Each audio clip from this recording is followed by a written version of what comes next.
Gente, bom dia a todas e todos. Eu sou a professora Adriana Nunes Correia, eu sou professora titular da Universidade Federal do Ceará e atualmente sou uma das coordenadoras do grupo de eletroquímica e corrosão desta universidade, o GEOCOR.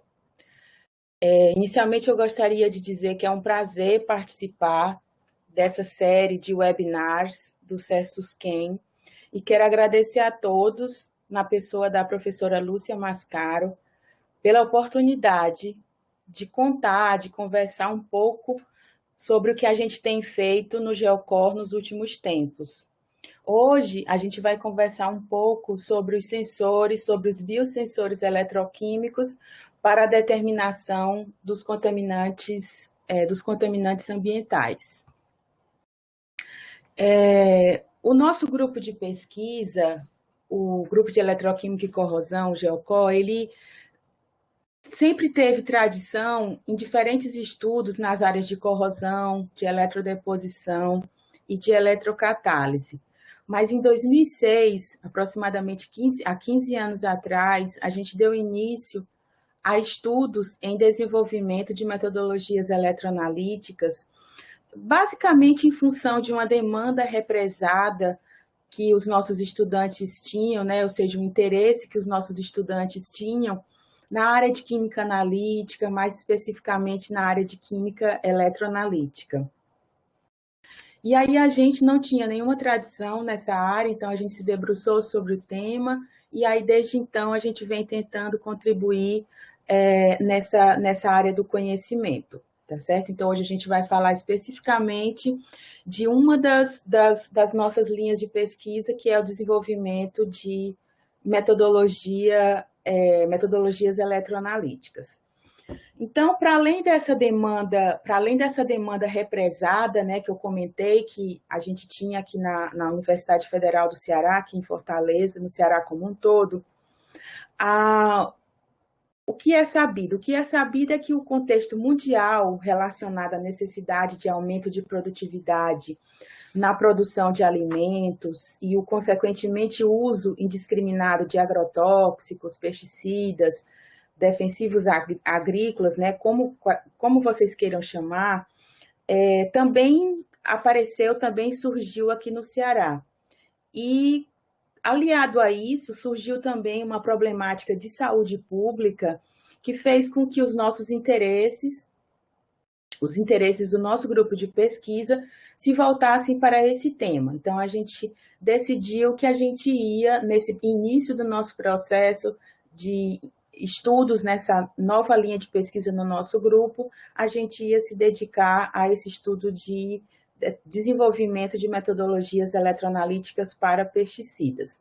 Daí aqui nesse slide eu trago algumas manchetes de jornais da época que realmente nos motivaram. Então foi uma pesquisa que a gente fez na época e eu guardo até hoje para ter sempre essa memória do que nos norteou, de onde a gente começou a ter um desenvolvimento e um entendimento do que seria interessante para a gente enquanto pesquisadores nessa área de eletroanalítica.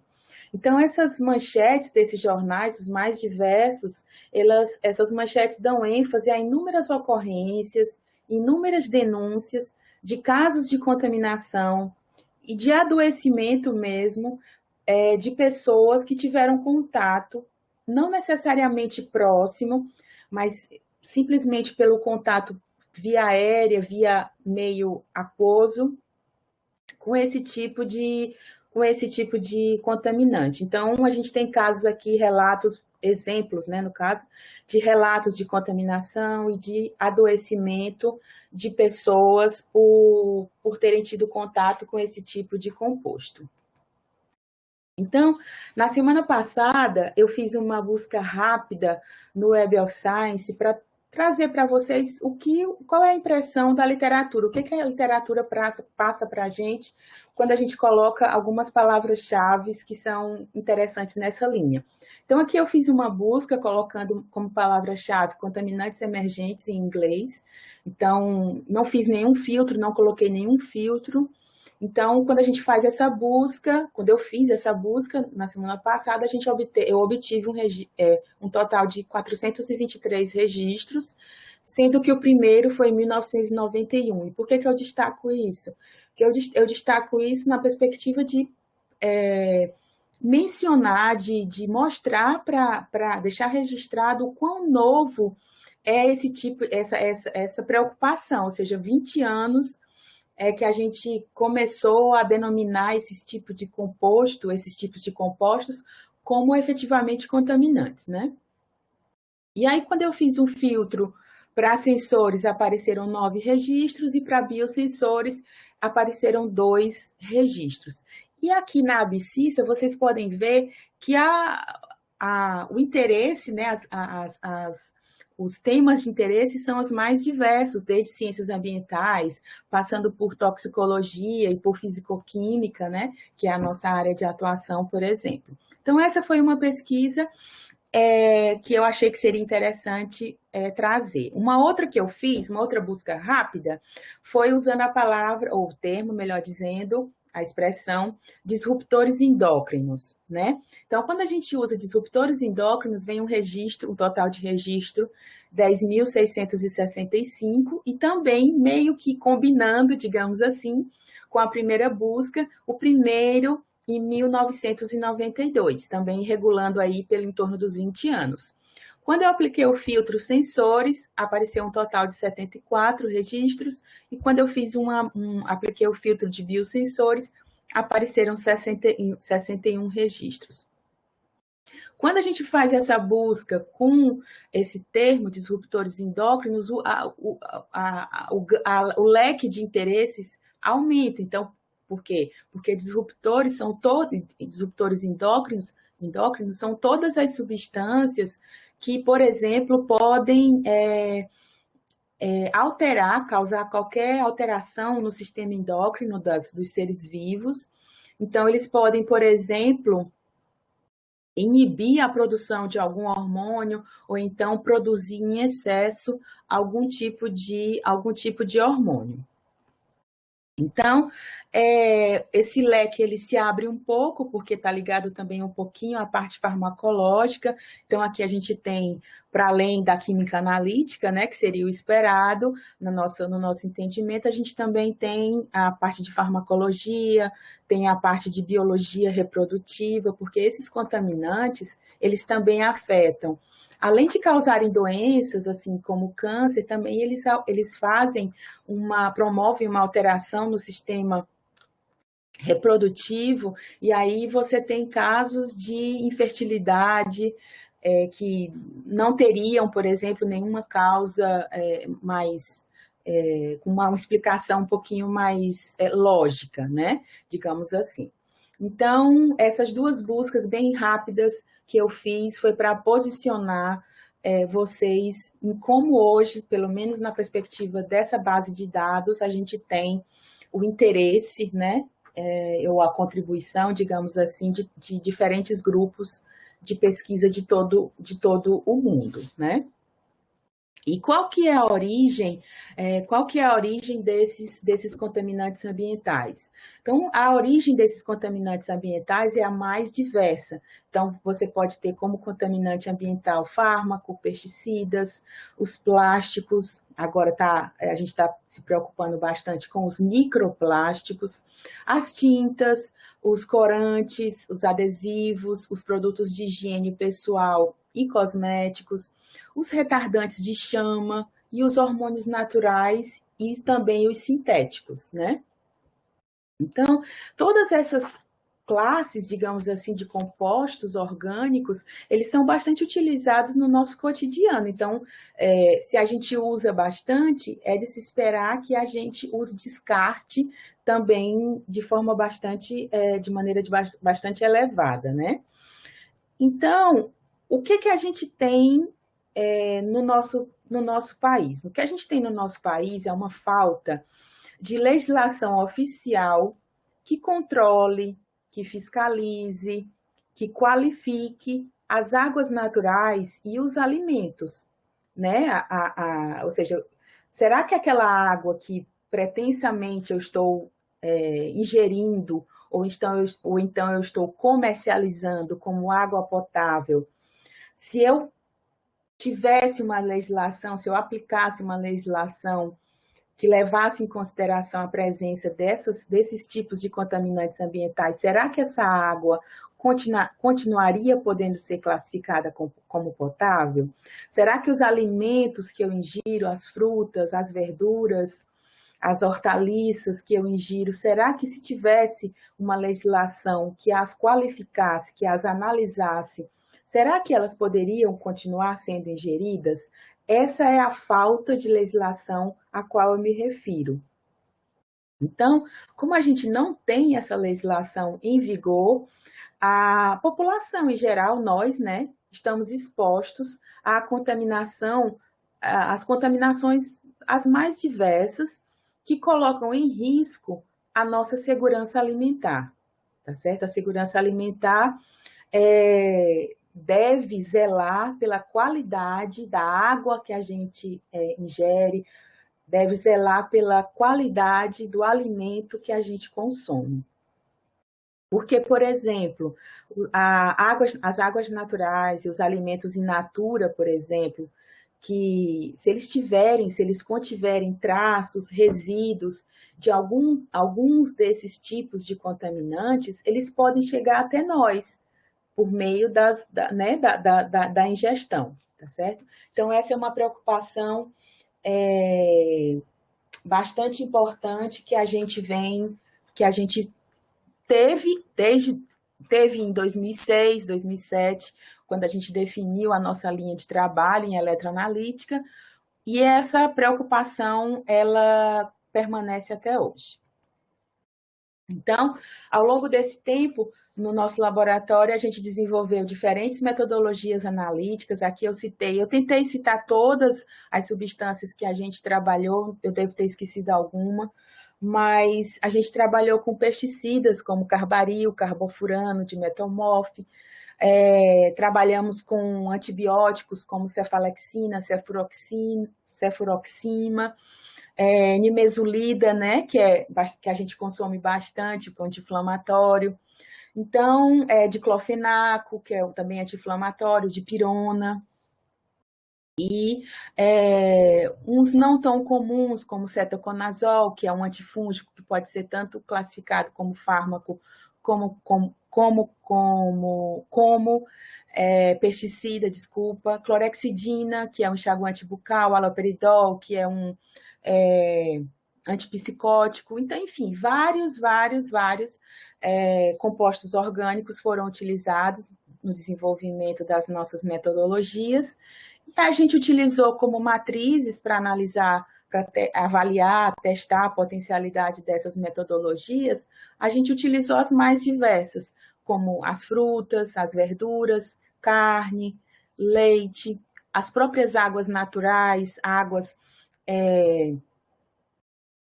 da torneira, água que a gente coletou em estação de tratamento, de efluentes, e também nas diferentes apresentações de formulações farmacêuticas. Aqui eu coloquei só comprimido, cápsula, mas a gente também pode aplicar as nossas metodologias analíticas, eletroanalíticas, em pomadas, em cremes, em shampoos, em injetáveis, ou seja, a eletroanalítica é uma ferramenta, ou traz uma ferramenta se apresenta, né, como uma ferramenta bastante versátil no desenvolvimento dessas metodologias eletroanalíticas.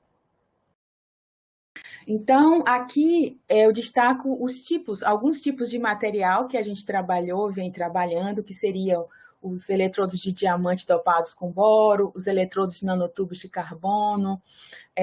Também nesse ponto eu gostaria de destacar os eletrodos de pasta de carbono, que também podem ser utilizados. Os eletrodos modificados com nanopartículas metálicas, tá certo? Está bastante em voga hoje em dia. E os biosensores, né? Nos biosensores, Eles também são sensores, mas só que na sua construção, na construção da plataforma dos biosensores, a gente tem que tem que contar com a presença de um elemento que a gente chama elemento de reconhecimento biológico, que pode ser um anticorpo, pode ser um DNA, pode ser uma fita de um pedaço, né, de uma fita de DNA. No nosso caso, a gente sempre trabalhou com enzimas, tá certo?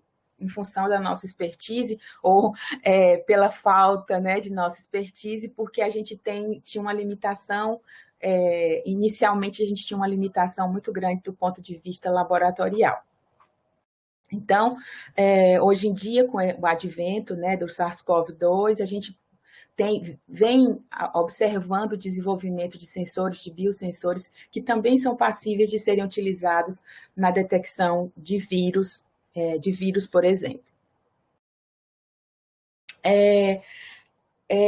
Nesse sentido, do ponto de vista de classificar o tipo de material que a gente vem utilizando, aqui eu informo para vocês que a gente tem se dedicado a desenvolver metodologias analíticas usando eletrodos de diamante dopado com boro, e recentemente, em 2019, a gente contribuiu com um artigo de revisão que versa exatamente sobre o emprego de eletrodo de filmes, né? Digamos assim, de filmes de diamante dopado com boro na detecção de fármacos, tá? Das mais diferentes classes de fármacos que a gente pode encontrar.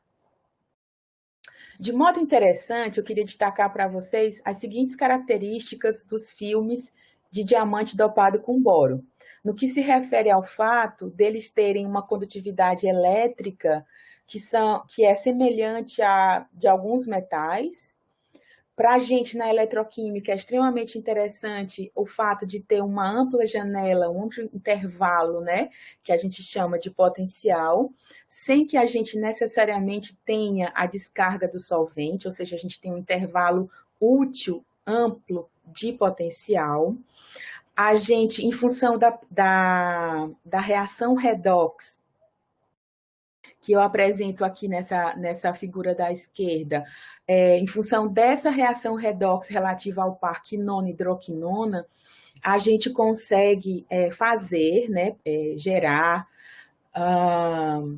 diferentes tratamentos superficiais nesses filmes, de modo a gente evidenciar uma característica em detrimento da outra. Então, por exemplo, se a gente quer oxidar um determinado tipo de material, é interessante que a gente tenha na superfície do nosso material terminações de hidrogênio. Então, a gente consegue promover reações outras sobre eletrodo de diamante dopado com boro que a gente não conseguiria em outros tipos de materiais, em outros tipos de substratos eletródicos, né, como a gente chama. Principalmente porque esses compostos orgânicos, eles têm uma característica de se absorverem bastante, né, sobre as superfícies eletroquímicas mais comuns, né, metálicas mais comuns. E aí, no diamante dopado com boro, essa capacidade de absorção ela é minimizada, e isso é muito bom para a gente, por exemplo, renovar, regenerar a nossa superfície eletródica. Daí, um outro ponto de vista que eu gostaria de comentar, que é o que eu tentei representar por essa figura, é o fato de que, hoje em dia, a produção desses filmes ela se modernizou bastante. Então, você consegue interromper o crescimento dos filmes de diamante com uma precisão muito grande. Então, você consegue ter, ao final do seu processo de formação do filme, morfologias as mais diversas. Então, você consegue ter desde esse material aqui representado por essa figura que está com destaque externo em vermelho, desde uma morfologia mais rugosa até essa morfologia representada aqui em D, que é o que a gente chama de nanodiamante, que é o que está hoje em dia recebendo mais atenção dos pesquisadores, tá certo? Então, é um material de uma definição morfológica mais efetiva do que o que a gente tem como os filmes crescidos, né, de diamante, como a gente efetivamente conhecia, né, até pouco tempo atrás. Então, mais uma vez, a modernização da tecnologia no preparo de filmes, né, metálicos ou então carbonáceos tem ajudado bastante no controle da morfologia. Né? Então, essas figuras elas estão presentes no trabalho da professora Julie McPherson, da Universidade de Warwick, na Inglaterra. Então, é uma pessoa que vem trabalhando constantemente e de forma muito segura nesse tipo nessa linha de pesquisa, melhor dizendo. Então, no nosso grupo, a gente trabalhou com eletrodo de diamante dopado com boro para detecção de pesticida. E aqui eu destaco alguns, tá certo? Que são de quat, de metomorf, formetanato, tiabendazol. A gente utilizou, esses trabalhos foram realizados pela Célia, pelo William, pelo Whirley. Então, esses nossos estudantes desenvolveram metodologias eletroanalíticas e com sucesso e aplicaram essas metodologias em diferentes amostras de alimentos, né? Então aqui eu coloquei batata, cana-de-açúcar, tangerina, né? O abacaxi que eu falei para vocês lá no começo que aqui a gente tem interesse.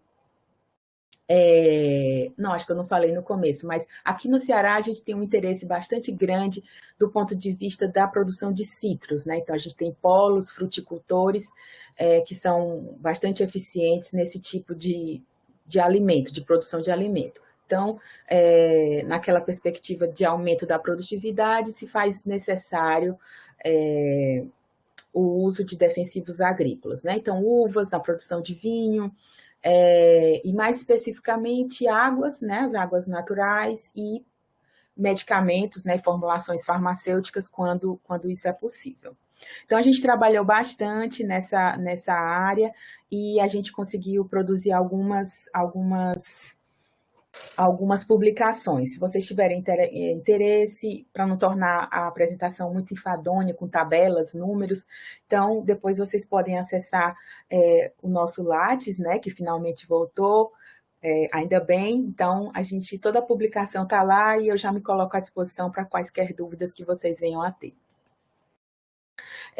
Também do ponto de vista dos fármacos, a gente desenvolveu metodologia sobre diamante para prometazina, nitrofurantoína, diclofenaco, imipramina e dipirona. E aqui tem as fotinhas dos nossos alunos lindos, tá certo? Para vocês conhecerem. E quando a gente voltar a ter congressos presenciais, se vocês cruzarem com alguns deles, vocês podem conversar. Eu quero chamar a atenção de um caso interessante, que pode parecer esquisito, mas é o seguinte: em 2008, a gente publica o nosso primeiro artigo nessa nova linha de pesquisa do nosso grupo, né? Um trabalho também do Whirley, que eu acho que eu vi ele por aí, pronto. O Whirley está aí, qualquer dúvida que vocês tenham, o Whirley sabe muito mais de eletroanalítica do que eu, tá certo? Então, o Whirley, em 2008, publicou esse nosso, né, com o trabalho do William, a gente publicou nosso primeiro artigo, e a molécula de interesse foi a prometazina. Daí, se vocês perceberem, aqui eu já vou mostrar, recentemente, em 2020, a gente publica um trabalho também com a mesma molécula, né? E daí vocês podem perguntar assim, nossa, mas o que leva um grupo de pesquisa 12 anos depois publicar um artigo com a mesma molécula, tá certo? Então, em 2008, o Whirley, em 2020, está aqui a nossa aluna Raíssa.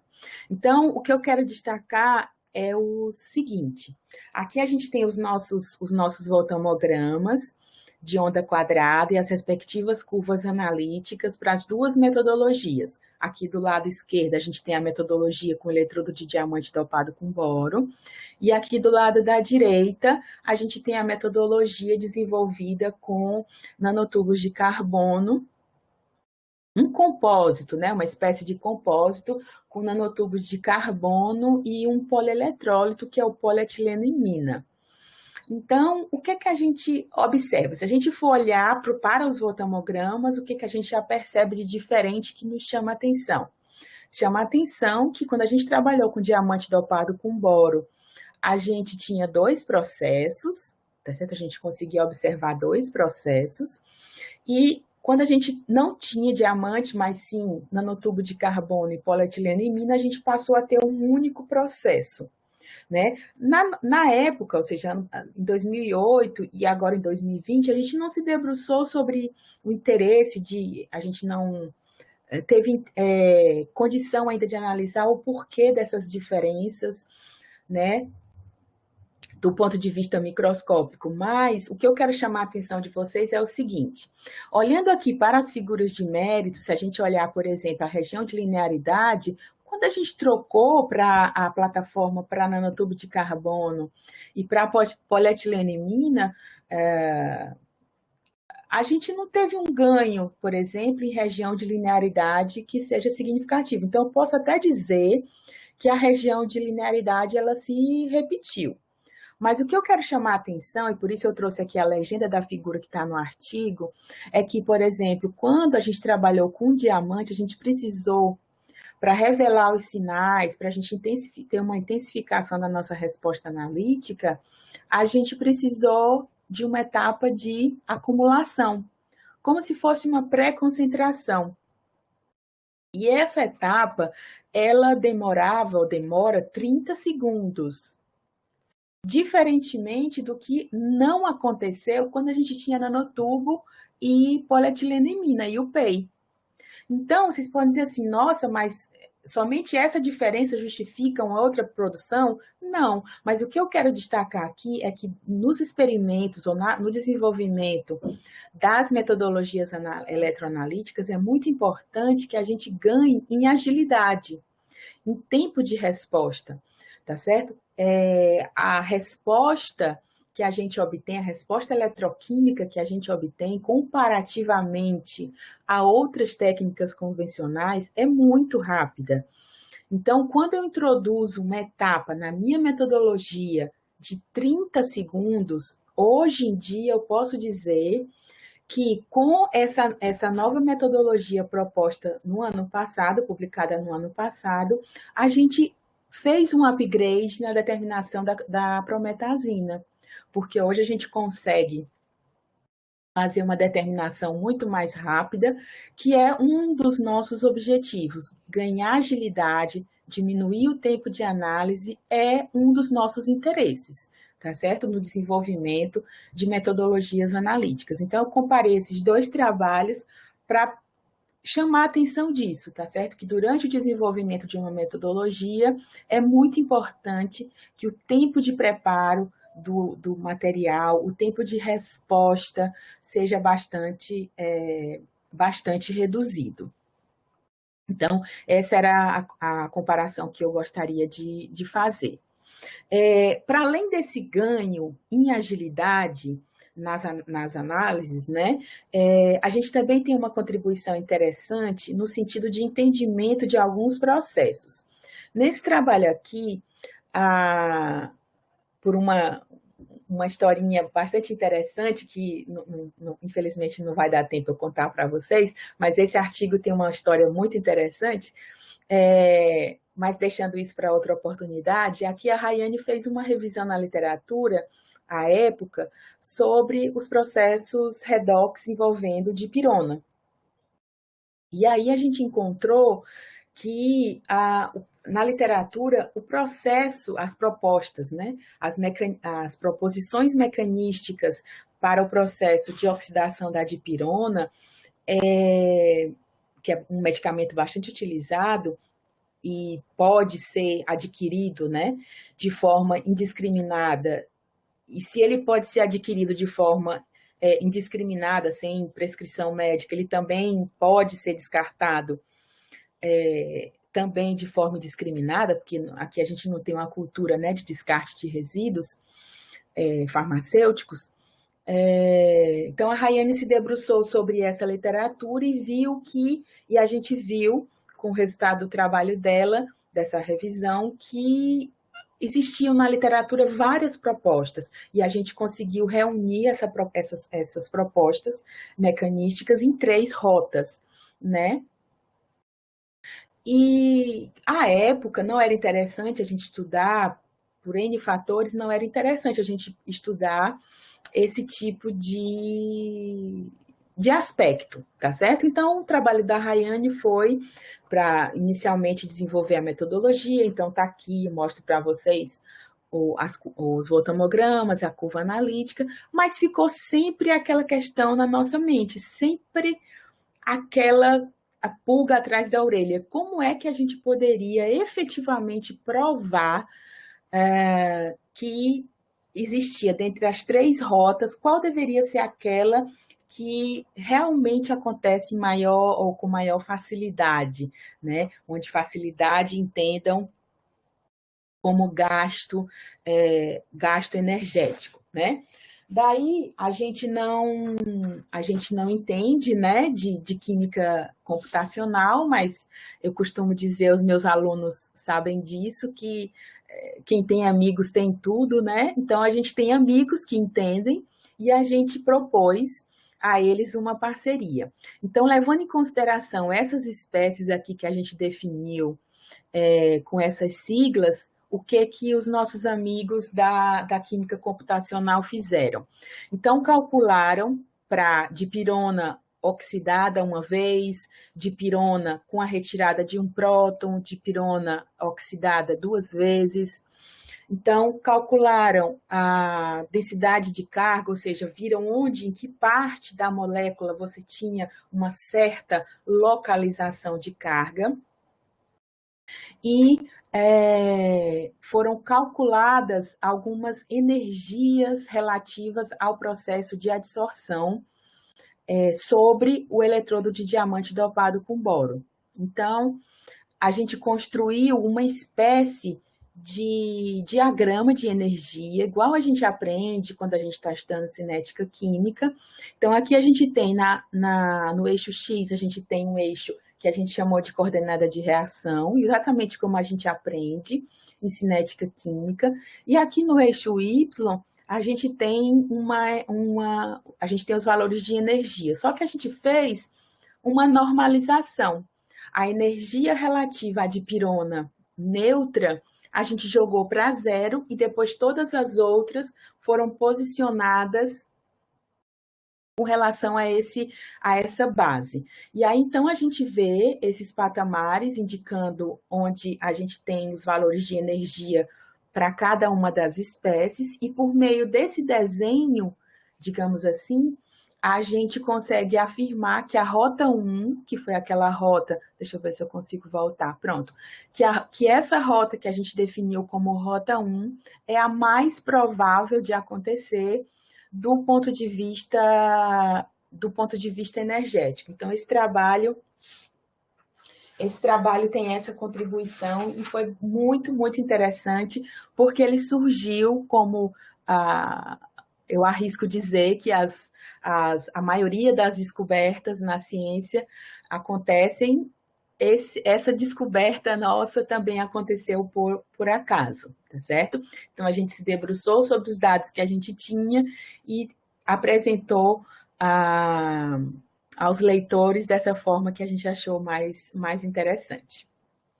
Então, aqui o William, acho muito bom o William estar aqui, porque ele está sendo a bola da vez, mas porque o William trabalhou bastante com a gente, e aí, nesse caso específico aqui, eu trouxe uma comparação de novo, para uma mesma molécula, que no caso é o formetanato, que é um pesticida da classe dos carbamatos, bastante utilizado, né, de novo, na cultura de frutas. Então, aqui a gente tem um apanhado de 3 artigos que a gente produziu quando a gente desenvolveu metodologias para formetanato usando eletrodo de diamante dopado com boro, nanotubos de carbono funcionalizados, mas modificados com fitalocianina de cobalto. E aqui, por último, um biosensor também para formetanato, usando a enzima lacase. Nesse nosso caso específico, o que a gente pode dizer?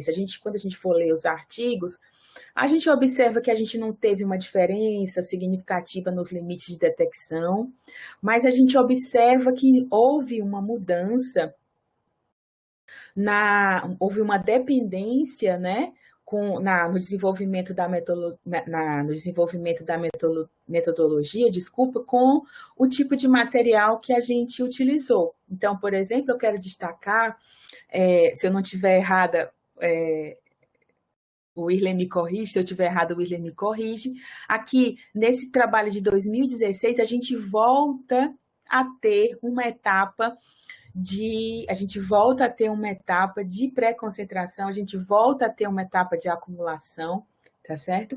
Mas eu quis apresentar esses três para mostrar para vocês como que uma mesma substância, ela pode ser analisada de diferentes formas, utilizando diferentes plataformas, né? Usando diferentes sensores, digamos assim. E aí, com a popularização, digamos assim, desses materiais para além desses materiais carbonáceos, para além do eletrodo de diamante dopado com boro, a gente viu que esses materiais, nas suas diferentes aplicações, nas suas diferentes apresentações, né? Então, a gente pode ter materiais carbonáceos em várias dimensões, né? 0, 1, 2 e 3. Então, a gente pode ter características realçadas e, em função dessas características realçadas, a gente pode ter diferentes aspectos investigados com maior precisão, digamos assim. Então, esses dois reviews são também duas contribuições nossas nessa área. Então, nesse review da Nanomaterials, a gente trabalhou especificamente sobre metodologias para detecção de fármacos em águas e em espécies aquáticas, né? E nesse artigo da TRAC, nesse artigo de revisão da TRAC, a gente trabalhou especificamente com pesticidas carbamatos, da classe dos carbamatos, né, que eu volto a dizer que em função, que se deveu, né, em função de uma característica nossa, em função de uma característica local nossa aqui no Ceará. Nessa perspectiva dos nanotubos de carbono, também considerando uma molécula em comum, nesse caso o acetaminofeno, ou como a gente conhece mais, o paracetamol, alguns dos nossos alunos, eles trouxeram algumas propostas de plataformas diferentes, tá certo? Então, por exemplo, o Lucas trabalhou no mestrado dele com fitalocianina de cobalto, com nanotubo de carbono modificado, né, ou formando um compósito com fitalocianina de cobalto, mas antes dessa modificação era feita uma redução de nanopartículas metálicas, né, nanopartículas de ouro na superfície do nosso substrato, que era carbono vítreo. A Camila, a Rayane e a Michele se debruçaram. A Camila e a Rayane fizeram desenvolvimento de metodologias analíticas, mas também se debruçaram sobre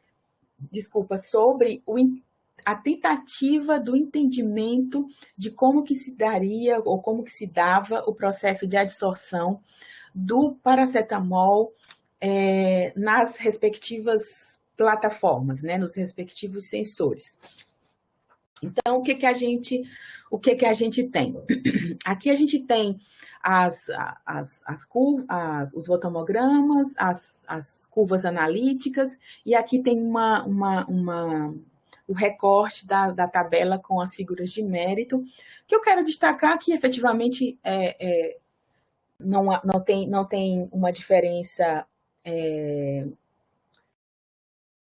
não tem uma diferença mais gritante do ponto de vista das figuras de mérito, mas eu quero ressaltar a importância de você tentar fazer a modificação da superfície do seu eletrodo no sentido de ganhar alguns pontos, digamos assim, em algumas das características que são importantes no desenvolvimento de metodologias analíticas. Então, aqui, como eu tinha dito, esse da esquerda aqui é a plataforma do Lucas. Então, a gente tinha eletrodo de carbono vítreo, e aí sobre essa superfície a gente reduzia e produzia, né, nanopartículas de ouro, e aí por dropcasting a gente vinha e modificava essa superfície, agora, né, com nanopartículas de ouro, a gente modificava com essa suspensão de nanotubos de carbono e fitalacianina de cobalto. Na sequência, a Camila usa a mesma plataforma que a Raíssa usou para prometazina, desculpa, então agora a gente está aqui em paracetamol, mas lembrando que essa plataforma, nanotubo de carbono e PEI, também pode ser utilizada, né, para prometazina. E, por fim, a Rayane faz uma modificação diferente, agora utilizando como um outro elemento modificador, juntamente com o nanotubo de carbono, o líquido iônico BMIN-PF6. Então, o que a gente pode observar quando a gente analisa esses perfis voltamétricos aqui de voltametria de onda quadrada? Se a gente olhar para os valores de potencial, praticamente não houve nenhuma variação, tá certo? Então, eles estão só mais largos ou mais estreitinhos assim, em função de uma característica da figura, tá certo? Mas se vocês olharem, estão ali em torno de 0,5, aqui no caso do Lucas houve um deslocamento até maior, se vocês quiserem considerar. Mas o que eu quero chamar a atenção é que, para além do desenvolvimento de metodologias analíticas, nos últimos tempos, os nossos trabalhos, eles têm ganho, ou a gente tem tentado dar aos nossos trabalhos uma contribuição maior ao entendimento do processo, tá certo? Então, aqui, no caso do trabalho do Lucas, aqui a gente tem uma figura. Aqui a gente tem uma figura que é representativa dos perfis voltamétricos para as diferentes modificações. E aqui eu quero chamar a atenção que, por exemplo, nessa figura superior, que eu chamei aqui de A, que é o que está no artigo, eu deixei igual que está no artigo para caso vocês queiram olhar depois. Então, aqui nessa imagem de microscopia eletrônica que eu chamei de a gente consegue ver as nanopartículas de ouro dispersas na superfície, e aí quando você junta, né, a essa modificação com nanopartículas de ouro, você junta o nanotubo de carbono, o aspecto muda. Então, é importante a gente perceber que houve mudança morfológica, alteração morfológica. Aqui, no caso, é o trabalho da Camila, juntamente com a Michele, juntamente com a professora Paula Homem de Mello, da Universidade Federal do ABC. Então, nesse trabalho em parceria, o que a gente tentou fazer? A gente tentou ver como que seria a interação do paracetamol com a superfície do nanotubo de carbono funcionalizado ou não. Então, aqui a representação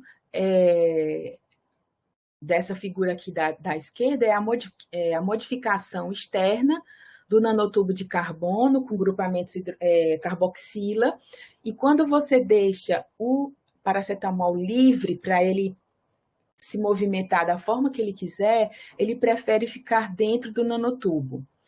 Quando você modifica tanto internamente quanto externamente, o paracetamol prefere ficar fora, se absorver fora do nanotubo. E assim a gente foi fazendo essas combinações, então você funcionalizou fora o nanotubo e colocou polietilenimina por fora também no nanotubo, então quando você tem essa combinação de grupamentos carboxila por fora e polietilenimina também por fora do nanotubo, o paracetamol prefere ficar, se absorver externamente. E até a situação mais complexa, que foi quando a gente deixou, quando a gente funcionalizou o nanotubo tanto externamente quanto internamente, e a gente colocou polietilenimina tanto na região externa do nanotubo quanto na região interna do nanotubo, que foi a situação mais complexa que a gente conseguiu simular. Então, nessa condição mais complexa, o paracetamol preferiu se absorver internamente, tá certo? Então, esse foi um estudo bastante interessante e elucidou para a gente e abriu, né, a nossa mente para vários outros aspectos. Para vários outros aspectos, até que a gente conseguiu fazer uma brincadeirinha entre aspas, que foi aqui a nossa, nesse eixo nesse eixo Y da esquerda, a gente tem corrente de pico, aqui no eixo X, mais abaixo, a gente tem a concentração de paracetamol, e aí a gente tem a representação da nossa curva analítica. Se a gente colocar mais outro eixo X e outro eixo Y, que seriam em termos de energia de adsorção e número de moléculas de paracetamol, ou seja, nessa figura a gente tem quantas moléculas de paracetamol? A gente tem uma única molécula de paracetamol. Mas aqui é como se a gente tivesse feito uma curva de calibração. A gente foi adicionando, entre aspas, na caixa de simulação, moléculas de paracetamol e foi calculando essas energias de adsorção. Então, quando a gente comparou essas duas respostas, assim, espero que vocês sejam condescendentes com a gente, então a gente vê praticamente uma coincidência. Então, como se a gente tivesse feito, com a licença da palavra, tá certo? Com todas as aspas possíveis, é como se a gente tivesse feito uma curva de calibração teórica. Então, isso foi bastante empolgante para a gente na época e continua sendo até hoje. Então, nesse trabalho da Rayane, agora na presença do líquido iônico, a gente analisou, houve diferenças morfológicas, a gente analisou a proporção entre nanotubos de carbono e líquido iônico. E aí é que a gente fez também os cálculos computacionais e a gente percebeu que a forma mais fácil de interação seria quando a gente tivesse o paracetamol oxidado e a gente tivesse na presença também do líquido iônico. Então, é como se o líquido iônico promovesse uma sinergia juntamente com os nanotubos, né? Aqui representado pela folha de grafeno, então tivesse uma sinergia maior que fizesse que o processo de adsorção fosse facilitado e, consequentemente, o processo redox. Do ponto de vista das partículas magnéticas, nesse trabalho a Camila fez um estudo com a clorexidina, que é um enxaguante bucal. Então, aqui a gente tem a representação da superfície da magnetita. Então, quando você tem a quitosana neutra e você coloca no teu sistema a clorexidina, parece, né, por essa imagem aqui da esquerda, parece que a clorexidina, que é essa molécula aqui, representação aqui, ela meio que foge dessa interação, ou seja, ela meio que absorve mais uma porção mais superior. Quando a Camila fez os estudos de influência do pH, que são clássicos nos nossos estudos de eletroanalítica, a gente viu que tinha uma dependência com o pH, ou seja, uma etapa de protonação era importante. E aí, então, a gente trabalhou no pH 4, né? Depois, se vocês quiserem mais detalhes, vocês podem ler os nossos artigos. Então, a gente escolheu, por uma série de fatores, a gente escolheu o pH 4. Então, nesse pH, a quitosana está protonada. Então, nessa condição protonada, pelo que a gente pode observar aqui, por esse emaranhado de átomos, né? Então, parece que também tem uma combinação mais favorável a esse processo de adsorção da clorexidina e, dessa forma, a gente conseguiu desenvolver as nossas curvas analíticas e calcular as nossas figuras de mérito, atestando, né, esse sensor como uma ferramenta viável. Daí, Por último, nessa sequência, a gente publicou, por último, agora em 2021, esse trabalho da Evelyn, que é com imidacloprido. O imidacloprido é um pesticida da classe dos neonicotinoides. Os neonicotinoides, eles são muito utilizados aqui no nosso estado na produção do melão. E próximo às fazendas de produção de melão, a gente tem muitas fazendas de criação de camarão em cativeiro. Então, por, por um mecanismo que a gente chama de contaminação cruzada, a gente imagina que a gente possa ter traços de imidacloprido, por exemplo, chegando nesse tipo de fazendas de camarão em cativeiro. Então, a gente achou uma abordagem interessante, e esse foi o trabalho de mestrado da Evelyn, e a gente desenvolveu um sensor muito simples, que seria nanotubo de carbono com máfio, simplesmente para você conseguir uma estabilidade maior na fase sólida do filme. E a gente conseguiu fazer a aplicação desse sensor em água de torneira, em amostras de melão e em amostras de camarão. Então, esse foi um trabalho bem interessante e bem completo e complexo em função das características das amostras reais que a gente utilizou.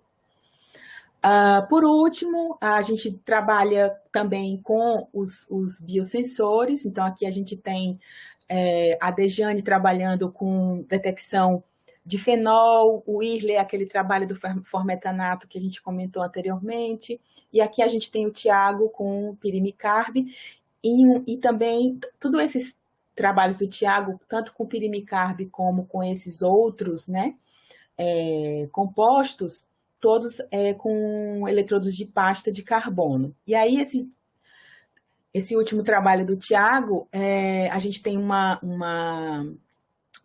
o desenvolvimento, né, de metodologias analíticas para 5 pesticidas, quais sejam carbofurano, carbaril, formetanato, de novo, ziran e o pirimicarb. Então, aqui nesse caso é diferente porque quando a gente trabalha com biosensor, o que a gente quer é uma perda de sinal, ou seja, a gente quer uma inibição do sinal analítico, porque isso diz para a gente que o nosso sensor, né, que a enzima está atuando, inibindo o processo redox, né, no caso. Então, esse é um exemplo da nossa contribuição em termos de biosensor, utilizando lacase e azul da Prússia como modificadores do carbono.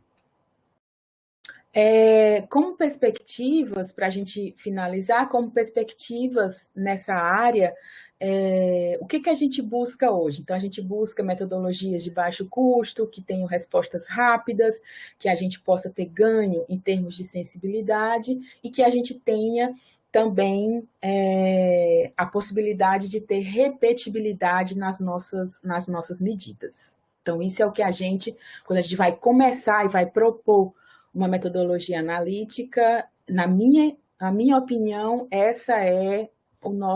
acho que esse deve ser o nosso foco hoje. Eu quero agradecer a todos os nossos estudantes. Aqui são várias fotos de várias formações, né, que o Geocor teve. Essa aqui do centro é a mais atual, mas em função da pandemia ela está totalmente desatualizada.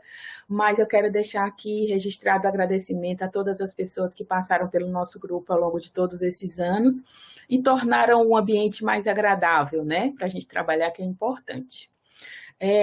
Eu também quero agradecer à Universidade Federal do Ceará, e quando eu falo Universidade Federal do Ceará, quero agradecer a todas as universidades parceiras, né, onde a gente tem grupos parceiros que nos apoiam.